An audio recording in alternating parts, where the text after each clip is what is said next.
श्री स्वामी समर्थ, जय जय स्वामी समर्थ। स्वामींचं नाव घेऊन आजच्या ह्या नवीन व्हिडिओला सुरुवात करते। पुष्य नक्षत्राला नक्षत्राचा राजा म्हटले गेले आहे। त्यावर शनी, गुरु आणि माता लक्ष्मीचा शुभ प्रभाव आहे। म्हणूनच पुष्य नक्षत्र खरेदीसाठी आणि शुभ कार्यासाठी शुभ आहे। या वर्षातील शेवटचे पुष्य नक्षत्र 21 नोव्हेंबर रोजी तयार होत आहे। विशेष म्हणजे ते गुरुपुष्य नक्षत्र असेल।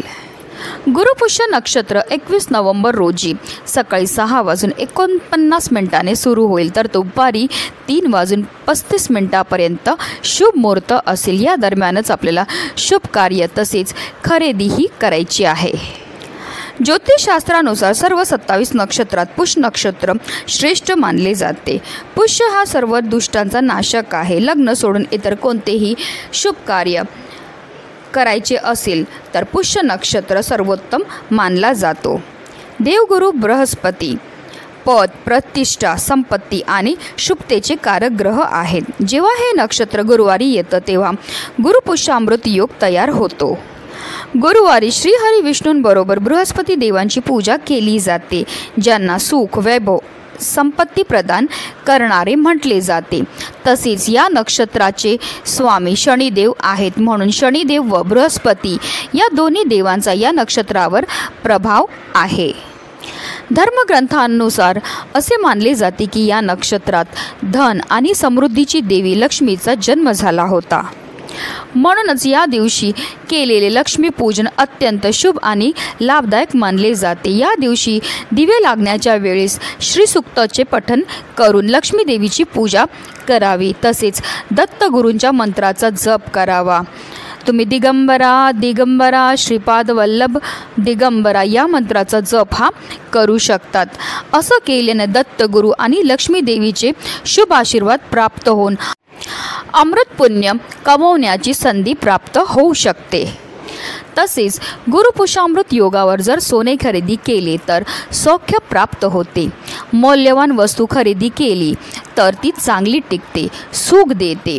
गुरुपुष्य योगावर मंत्र साधना केली तर सिद्ध होते, फलदायी होते अशी भाविकांची श्रद्धा आहे। तसेच या योगावर नदी स्नान केले तर महापुण्य प्राप्त होतं। या दिवशी खरेदी केलेल्या वस्तू अक्षय असतात। अक्षय म्हणजे ज्याचा कधीही क्षय होत नाही। नवीन काम सुरू केल्याने त्यात यश मिळते। तसेच गुरुपुष्यामृत योगामध्ये चांदी, सोने किंवा पितळेचे लक्ष्मी यंत्र खरेदी केल्याने साक्षात माता लक्ष्मी आपल्या घरामध्ये निवास करते आणि म्हणूनच या दिवशी काही खास उपाय केल्याने देवी लक्ष्मीची कृपा प्राप्त होते आणि जीवनात सुख समृद्धी टिकून राहते। आणि म्हणूनच आपल्याला गुरुपुष्यामृत योगाच्या दिवशी 1 रुपयाच्या नाण्याचा अत्यंत प्रभावी उपाय करायचा आहे।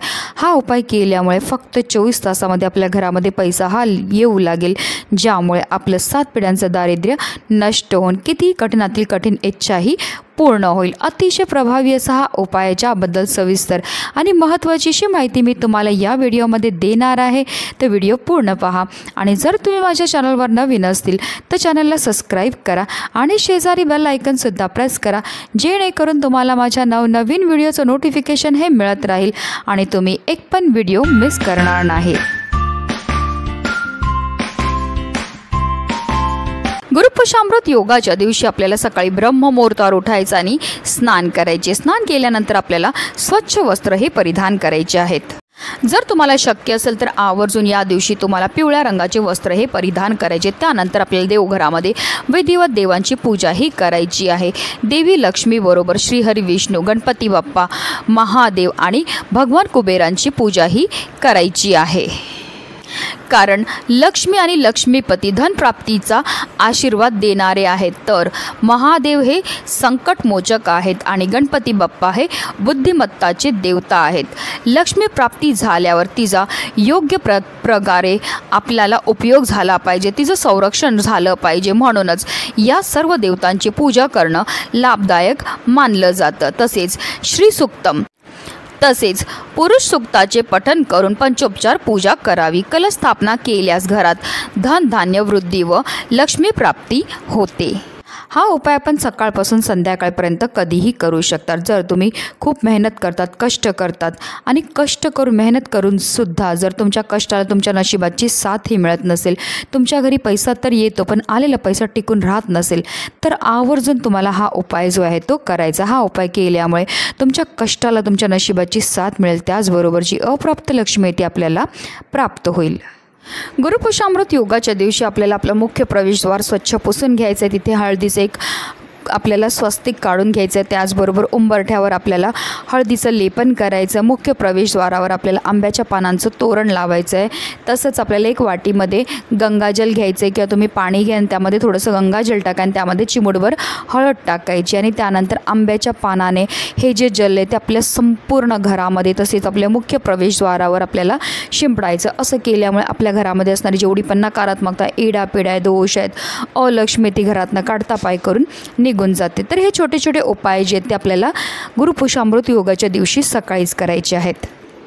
ह्या उपायाकरता आपल्याला 1 रुपयाचं एक नाणं हे लागणार आहे, कारण पैशाला सुद्धा माता लक्ष्मीचं स्वरूप म्हटलं जातं आणि म्हणूनच आपण आवर्जून लक्ष्मीपूजनच्या दिवशी पैशाची सुद्धा पूजाही करत असतो. तर आपल्याला हा उपाय सुरू करायच्या अगोदर सर्वप्रथम देवघरामध्ये दिवा हा प्रज्वलित करून घ्यायचा. त्यानंतर 1 रुपयाच्या नाण्याला आपल्याला स्वच्छ धुवून आणि पुसून घ्यायचं आहे.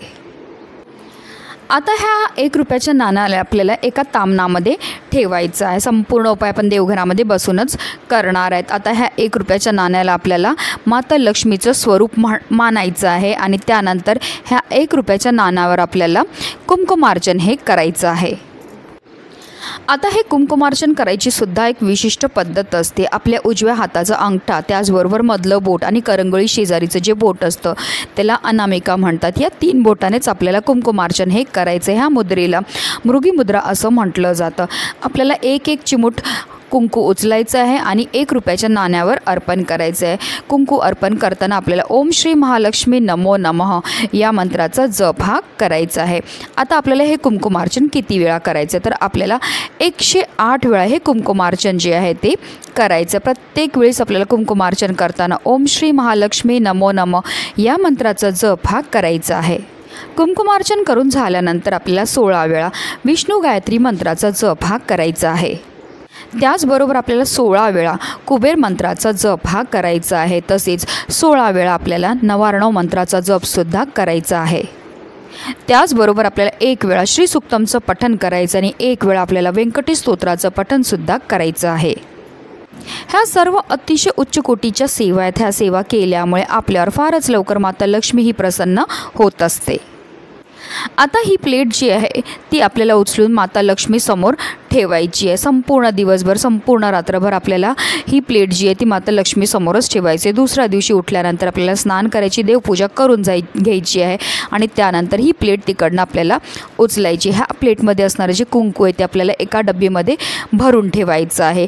तसेच जे 1 रुपयाचं जे नाणं आहे त्या नाण्यावर आपण ह्या सर्व सेवा केल्यामुळे ते अभिमंत्रित होतं. आता आपल्याला एक लाल रंगाचा कपडा घ्यायचा आणि त्यामध्ये हे नाणं जे आहे ते आपल्याला बांधायचं आणि आपल्या घरामध्ये जिथे तिजोरी असते त्यामध्ये आपल्याला हे 1 रुपयाचं नाणं ठेवायचं. असं केल्यामुळे आपल्या घराकडे माता लक्ष्मी ही आकर्षित होते आणि तिचं अखंड आगमन आपल्या घरामध्ये होत असतं. किंवा अगदी तुम्ही हे नाणं जे आहे तुमच्या पाकिटामध्ये सुद्धा ठेवू शकतात. असं हे अभिमंत्रित नाणं आपल्या पाकिटामध्ये ठेवल्यामुळे आपलं पाकिट कधीही रिकामी राहत नाही. अतिशय प्रभावी असा हा उपाय. गुरुपुषामृत योगाच्या दिवशी हा उपाय केला तर तुमचं 7 पिढ्यांचं दारिद्र्य नष्ट होऊन तुमची कितीही कठीणातील कठीण इच्छाही साक्षात श्री हरिविष्णू आणि माता लक्ष्मी पूर्ण करणार आहेत. म्हणूनच व्हिडिओ जास्तीत जास्त लोकांपर्यंत शेअर करा, जेणेकरून प्रत्येकाच्या आयुष्याचं कल्याण हो. हीच मनामध्ये इच्छा. श्री स्वामी समर्थ. जय जय स्वामी समर्थ.